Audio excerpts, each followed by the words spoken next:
Sir, good afternoon po.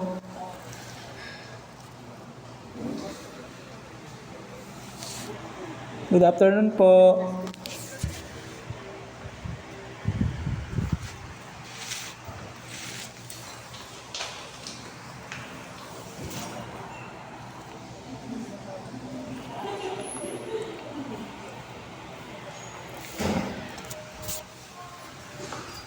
Excuse me.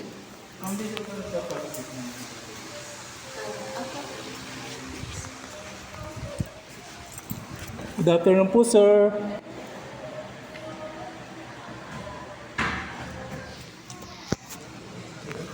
Lumamansin mo tayo. Sir, good afternoon po. Magpapareceive lang po.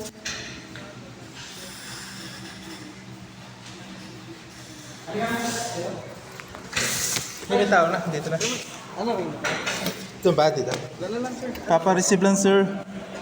Ito po yung sa inyo. Sa school kayo, sir? Po, sa school. Kabila na lang, sir. Kabila. Aloy, pang-individual kasi ito. Okay. Sorry. Kaya pala walang pumapansin. Mali yung turo mo, Brad.